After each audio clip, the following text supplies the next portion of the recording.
तो हेलो दोस्तों, मेरे वीडियो में आप लोगों का स्वागत है। तो भाई मैं हूं आपका होस्ट और दोस्त परमैन फैमिली। तो भाई मैंने एक फ़ैसला किया है कि मैं परमैन के सारे एपिसोड और मूवीज़ एक्सप्लेन कर दूंगा, लेकिन एक शर्त पर। अगर वो वाले एपिसोड यूट्यूब पर नहीं होंगे तो वही मैं एपिसोड एक्सप्लेन करूंगा। अगर मुझे लगता है कि ये यूट्यूब पर है लेकिन मुझे लगता है कि मैं इससे ज़्यादा अच्छी तरीके से एक्सप्लेन कर सकता हूँ तो भाई मैं एक्सप्लेन कर दूँगा, वरना नहीं करूँगा। तो दोस्तों अब चलते हैं परमैन मूवी की तरफ। मूवी की स्टार्टिंग साफ आसमान से होती है। तभी हम लोगों को चहचहाती हुई चिड़िया और एक हेलीकॉप्टर दिखाया जाता है जो आसमान में उड़ रहा था। वो हेलीकॉप्टर और कोई नहीं बल्कि अमारा उड़ा रहा होता है और यूमी को बहुत ज़्यादा उसे अप्रिसिएट कर रही होती है। तभी हम लोगों को दूसरे सीन केनिची वाला दिखाया जाता है जिसमें केनिची का हेलीकॉप्टर उड़ नहीं रहा होता है। तभी शिशिमारू बोलता है कि तुम्हारा हेलीकॉप्टर क्यों नहीं उड़ रहा है, ये देखो अमारा का हेलीकॉप्टर कितनी अच्छी तरीके से उड़ रहा है आसमान में। तभी अमारा उन लोगों का मज़ा लेने के लिए हेलीकॉप्टर उनकी तरफ कर देता है जिसके बाद वो लोग नीचे गिर जाते हैं। तभी केनिची बहुत ज़्यादा गुस्से में आकर अमारा के ऊपर चिल्लाने लगता है, ये तुमने क्या किया। तभी सीन चेंज होता है और हमको एक भागती हुई लड़की दिखाई देती है जो बचाओ बचाओ बचाओ करके भाग रही होती है। तभी वो लड़की जाकर केनिची के पास चली जाती है और केनिची उस लड़की की तरफ देखता है और बोलता है कि ये लड़की कितनी ज़्यादा क्यूट है। तभी वो बोलती है मेरी मदद करो। तभी केनिची पूरे ताव में आकर बोलता कोई बात नहीं, मैं तुम्हारी मदद करूँगा। उसके बाद बोलता कि आ जाने दो, देखता हूँ कौन आता है तुम्हारे पास। तभी हम लोग को 3 ब्लैक कमांडो मतलब ब्लैक कलर की वो सूट पहने हुए दिखाए जाते हैं। तभी केनिची उनके आगे जाकर बोलता है तुम कौन हो, तुम यहाँ से चले जाओ वरना मैं तुम लोग को बहुत ज़्यादा पीटूंगा। तभी वो एक उनमें से एक ब्लैक कलर का वो एक गन निकाल लेता है और उसके बाद केनिची के ऊपर शूट कर देता है। तभी केनिची हवा में उड़ता है और नीचे बहुत बुरी तरीके से नीचे जाकर गिर जाता है। तभी अमारा बोलता है चलो अब मुझे ही कुछ करना पड़ेगा। तभी अमारा अपने दोनों हेलीकॉप्टर उसके ऊपर अटैक कर देता है, लेकिन अफसोस वो दोनों हेलीकॉप्टर वो गन वाला बंदा गन से शूट कर देता है और उसके बाद उनमें से एक हेलीकॉप्टर जाकर अमारा के सिर पे जाकर गिर जाता है, जिसके बाद अमारा के बालों में आग लग जाती है। तभी उसके बाद अमारा का हेयर स्टाइल भी चेंज हो जाता है। उसके बाद केनिची हथौड़ी हथौड़ी हथौड़ी चिल्लाने लगता है। तभी शिशिमारू बोलता है क्योंकि तुमको पता नहीं हथौड़ी और वो सोनम जंगल में जाकर प्रैक्टिस करने के लिए गए हैं। तभी शिंजो अपने जेब से सीटी निकालता है और उसके बाद बजा देता है और सीटी बहुत ज़्यादा तेज़ी से बजाता है। तभी हम लोगों को सीन चेंज होता है और जंगल की तरफ सीन चेंज होकर चला जाता है। तभी उस जंगल में सोनम और हथौड़ी प्रैक्टिस कर रहे होते हैं, लेकिन सीटी की आवाज़ सुनकर हथौड़ी का ध्यान भटक जाता है और उसके बाद सोनम उसके ऊपर अटैक कर देती है और दोनों लोग नीचे जाकर गिर जाते हैं। तभी सोनम बोलती है कि ये सीन कितना ज़्यादा अच्छा है, क्यों ना हम लोग ऐसे ही लेटे रहें। तभी हथौड़ी उस सीटी का आवाज़ सुनने लगता है और बोलता है कि शायद मुझे लगता है कि केनिची और शिंजो को मेरी मदद चाहिए। और उसके बाद हथौड़ी और सोनम दोनों लोग चले जाते हैं, उनका पीछा मतलब उधर ही चले जाते हैं, उन लोगों की मदद करने के लिए चले जाते हैं और उसके पीछे से सोनम भी चली जाती है। और उसके बाद मूवी स्टार्ट होती है जिस मूवी का नाम है परमैन विद निंजा हथौड़ी। तो भाई मूवी तो स्टार्ट हो चुकी है। तो भाई आप लोग क्या कर रहे हो, भाई लाइक करो और भाई कमेंट कर दो और भाई शेयर भी कर दी देना। उसके बाद हम लोगों को परमैन का सीन भी दिखाया जाता है और कुछ देर बाद हथौड़ी उस जगह पर पहुंच जाता है जिधर हथौड़ी देखता है कि हमारे सारे दोस्त नीचे पड़े होते हैं। तभी हथौड़ी बहुत ज़्यादा गुस्सा हो जाता है और उसके पीछे चला जाता है। तभी हथौड़ी जाकर गाड़ी के ऊपर खड़ा हो जाता है और बोलता है कि इस लड़की को छोड़ दो। तभी वो गन निकाल देता है। तभी सोनम अपने हाथ से बुलेट निकाल के उस गन के ऊपर मार देती है। तभी गन नीचे गिर जाती है और उसके बाद हथौड़ी अपनी टेक्निक यूज़ करके उन लोगों को स्टैचू कर देता है। उसके बाद हथौड़ी और सोनम उस लड़की को जाकर बचा लेती हैं। तभी अचानक से कोई हथौड़ी को पुकारने लगता है। तभी हथौड़ी इधर उधर देखने लगता है। तभी हम लोग को आसमान में एक नीली कलर की रोशनी दिखाई जाती है। उसके बाद हथौड़ी बहुत ज़्यादा चौंक जाता है और बोलता है कि ये कैसे हो सकता है, ये कौन है, ये रेड कलर का बंदा कौन है। और उसके बाद वो हथौड़ी की तारीफ़ करने लगता है। तभी वो बंदा हवा में उड़ने लगता है और तभी हथौड़ी बहुत ज़्यादा चौंक जाता है और बोलता है कि ये कैसे हो सकता है, इसके पास तो कुछ है भी नहीं, तो ये हवा में कैसे उड़ रहा है। तभी वो टेलीपोर्ट कर जाता है। इसको देखने के बाद हथौड़ी बहुत ज़्यादा डर जाता है, मतलब चौंक जाता है। और तभी वो बंदा हथौड़ी की तारीफ़ करने लगता है। तभी हथौड़ी गुस्से में आकर उसके ऊपर वो स्टार फेंकने लगता है, लेकिन उसके ऊपर कोई भी असर नहीं होता। तभी सोनम भी उसके ऊपर एक हैमर जैसा कुछ फेंक देती है, लेकिन वो भी कोई फ़ायदा नहीं। ये सब सीन वो भी देख रहा होता है।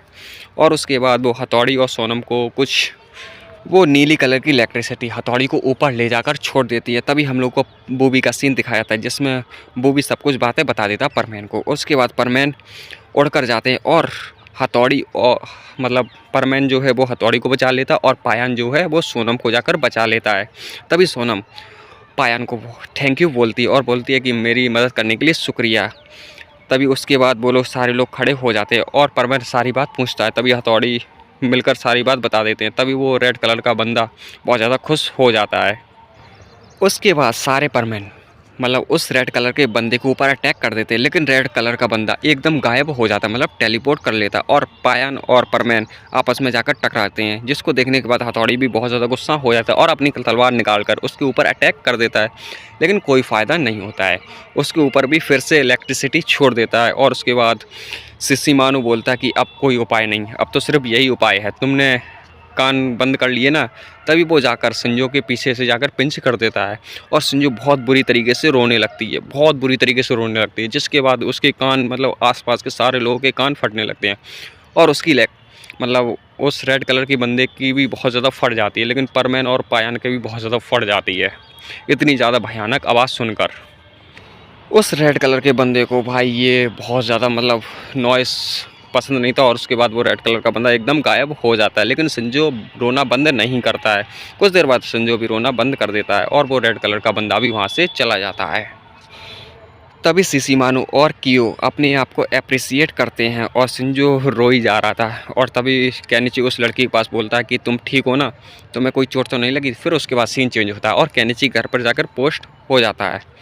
फिर उसके बाद हम लोगों को केनिची की मम्मी और पापा दिखाए जाते हैं, जिसके बाद वो सारी कुछ बातें बता देता। तभी लड़की अपनी सारी बात बताते कि मैं कहाँ से हूँ, मैं हूँ अमेरिका से, क्या क्या हुई है। उसके बाद सुनकर सारे लोग बहुत ज़्यादा हैरान हो जाते हैं और बोलते हैं कि क्यों ना इसको अमेरिका छोड़ आएँ।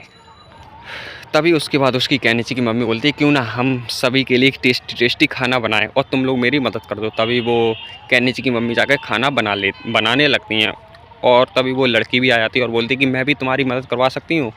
तभी वो उसकी मम्मी बोलते हैं कि क्यों नहीं, आ जाओ बेटा, तुम मुझे प्लेट लाकर दे दो। तभी गलती से यूमिको के हाथ से प्लेट छूट जाती है और गिरने वाली होती, तभी वो अपनी साइकिक पावर यूज़ करके उस प्लेट को बचा लेती है। तभी एक प्लेट हवा में उड़ के जाती है और पाको हैरान हो जाती है कि ये प्लेट कैसे हवा में उड़ रही है। उसके बाद वो साइकिक पावर यूज़ करके इधर उधर मतलब पूरा खाना इधर उधर मतलब कर देती है, मतलब सभी लोगों के पास पहुंचा देती है वो साइकिक पावर यूज़ करके। और हम लोगों को केनिची का सीन दिखाया था जिसमें सभी लोग बहुत ज़्यादा खुश हो जाते हैं क्योंकि खाना अपने आप हवा में उड़कर उन लोगों के पास आ रहा होता है। तभी केनिची की मम्मी पाको से बोलती है देखो ना कितनी जल्दी काम होता जा रहा है और कितनी जल्दी काम निपटा जा रहा है। तभी हम लोगों को दूसरा सीन दिखाया था जिसमें कि वो बोलते कि वाह कितना टेस्टी खाना है। और तभी सभी लोग हाथ हाथ से मतलब प्रार्थना करते हैं और बोलते हैं कि चलो खाना शुरू करते हैं और वो लोग खाना खाने लगते हैं। और उसके बाद हथौड़ी परमैन सोचते हैं कि इस लड़की को कैसे करके वहाँ पर जाकर छोड़ू जाकर। उसके बाद हथौड़ी और वो परमैन जाकर पूछते हैं कि ये तुम्हारे पास पावर कैसे आई। तभी वो सारी बात बता देती है कि मैं साइकिल पावर यूज़ कर सकती हूँ। उसके पास सीन चेंज होकर उसके बॉस के पास जाता है जिसमें बॉस बहुत ज़्यादा अपने वो 3 कमांडो को बहुत ज़्यादा बुरा बोल रहा होता है और बोलता है कि मैं किसी ना किसी भी कैसे भी करके मैं इस पृथ्वी को कब्जे में करना चाहता हूँ। सिर्फ एक बार उस लड़की की मुझे साइकिल पावर मिल जाए तो उसके बाद मैं इस दुनिया को पूरी तरीके से कब्जे में कर लूँगा। तभी सीन चेंज होकर हथौड़ी के घर पे जाकर शिफ्ट हो जाता है। तभी केनिची बोलता है क्यों ना इसको वो मैजिकल वाला वो शो आता है उसमें इसको पार्टिसिपेट करवा देती हूँ। तभी सभी लोग मान जाते हैं। उसके बाद वो भी मान जाती है, वो भी लड़की भी मान जाती है। उसके बाद केनिची और बाकी सारे लोग बहुत ज़्यादा खुश हो जाते हैं। तभी हम लोग को वो वाला शो का मतलब सीन दिखाया जाता है जिसमें सभी लोग पार्टिसिपेट कर रहे होते हैं। सारे कैंडिडेट अपना अपना वो साइकिक पावर यूज़ कर रहे होते हैं, जिसमें से वो भी आती है मिस सुमेरे जो अपनी मधुर आवाज़ से भाई सभी लोगों को मोहित कर लेती है। बहुत अच्छी तरीके से वो गाना गाती है। तभी सीन चेंज होकर हथौड़ी की तरफ से आता है और जिसमें हथौड़ी और वो सोना बोलते हैं कि ये कितनी अच्छी तरीके से गाती है। तभी हम लोग को वही लड़की दिखाई जाती है। उसके बाद सीन चेंज होकर वो भी रेड कलर का बंदा भी पीछे आ जाता है। उसके बाद उस शो में बोलता है कि एक बंदे की मुझे ज़रूरत पड़ रही होती है। तभी एकदम केनिची उठकर उसके पास चला जाता है और बोलता है कि चलो मैं इसका वो कैंडिडेट बनूंगा। तभी वो लड़की अपनी साइकिक पावर यूज़ करके मतलब कैमरा बंद होता है तभी वो फ़ोटो खींच देती है। उसके बाद उस फ़ोटो में भाई कुछ अच्छा ही सीन दिखाई देता है, देख लो खुद ही। देख लिया ना, मिल गई ना ठंडक। उसके बाद भाई यूमिको का सीन दिखाया था जिसमें यूमिको बहुत ज़्यादा शर्मा जाती है। उसके बाद फिर से वो रेड कलर का बंदा दिखाया जाता है। उसके बाद दोस्तों सीन आगे चलता जाता है और नए नए कैंडिडेट दिखाए जाते हैं जिसमें हर कोई अपनी अपनी स्किल दिखा रहा होता है, जिसमें हर कोई साइकिक पावर यूज़ कर रहा होता है। इसी तरीके से शो आगे बढ़ता रहता है और कुछ देर बाद भाई जो ओनर होता है उस चीज़ का, और वो रेड कलर का बंदा उसको बस में कर लेता है और वो फिर शिंजो और शिशिमानु को बुलाता है और बोलता है कि सारे लोग अपने अपने हाथ पकड़ लो।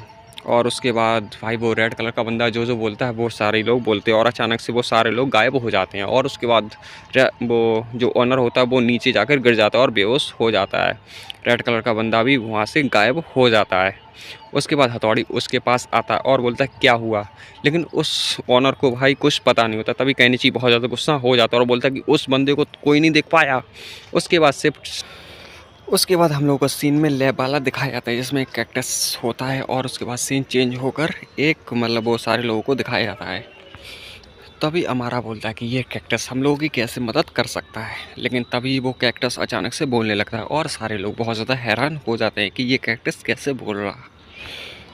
कुछ देर बाद कैक्टस अपनी पावर का यूज़ करके और वो एक मशीन लगा देता है जिसकी मदद से वो भी सारे लोग भी देख सकते हैं, जिसमें वो लोग एक प्लेन देखते हैं जिसमें सारे लोग बैठकर कहीं जा रहे होते हैं। तभी वो ओनर से पूछता है कि मतलब साइंटिस्ट से पूछता है कि ये लोग कहाँ जा रहे हैं। तभी साइंटिस्ट बोलता है कि अमारा जा रहे मतलब अमेरिका जा रहे हैं।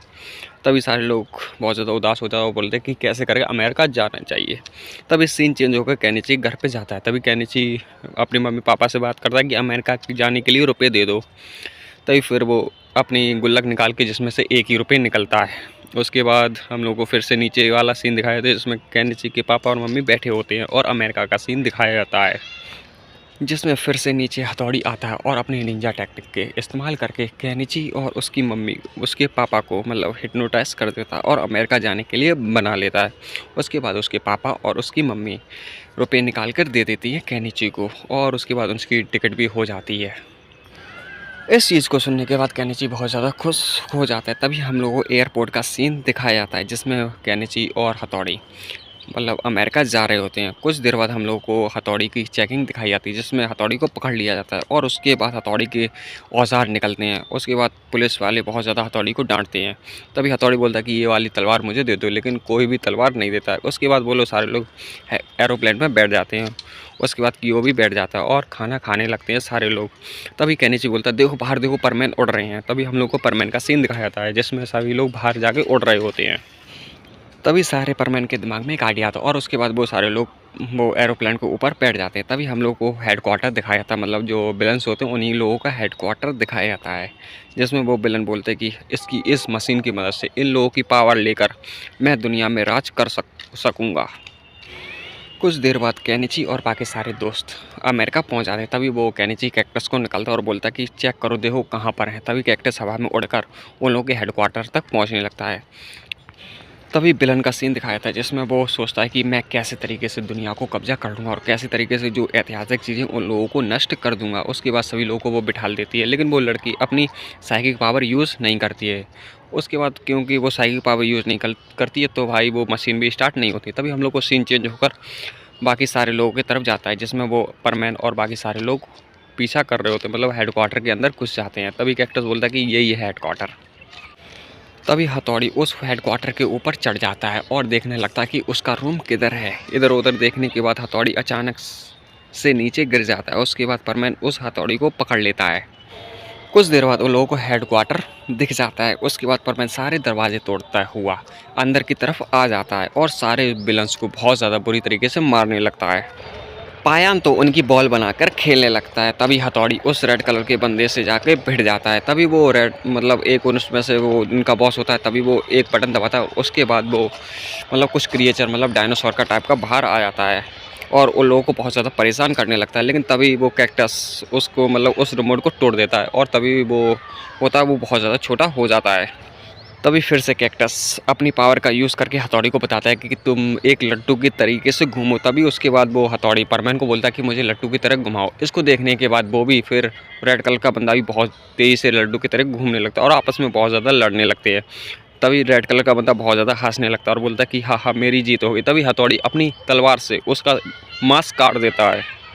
उसके बाद वो रेड कलर का बंदा नीचे गिर जाता है और कुछ देर बाद भाई ऊपर से पत्थर भी गिरने लगते हैं, लेकिन कुछ ही देर बाद वो लड़की उस रेड कलर के बंदे को बचा लेती है, जिसको देखने के बाद बाकी सारे बच्चे भी उस रेड कलर के बंदे को बचा लेती है। और ये उसके बाद वो लड़की बहुत ज़्यादा थक जाती है, लेकिन सारे लोग उस लड़की का मदद करने लगते हैं, मतलब जो विलन होते हैं वो लड़की की मदद करने लगते हैं। तभी तभी वो मूर्ति कुछ प्रवचन देती है और मूवी यहीं पर जाकर समाप्त हो जाती है हैप्पी एंडिंग के साथ। तो दोस्तों आप लोगों को कौन सी अगली मूवी चाहिए या एपिसोड चाहिए तो भाई कमेंट सेक्शन में मुझे बता देना। तो भाई अगर डोरेमोन की हो तो वो भी बता देना, मैं एक्सप्लेन कर दूंगा। पर हाँ, उम्मीद रहे कि वो यूट्यूब पर ना होनी चाहिए। ठीक है, आप लोगों को जौन सी इच्छा हो भाई कमेंट कर देना। भाई इतना काम मैंने किया, अब आप भाई कमेंट करके बता सकते हो कि अगली कौन सी मूवी एक्सप्लेन करूँ। और भाई लाइक नहीं किया तो वो भी कर देना। Thank you for watching my video. तब तक के लिए सायोनारा।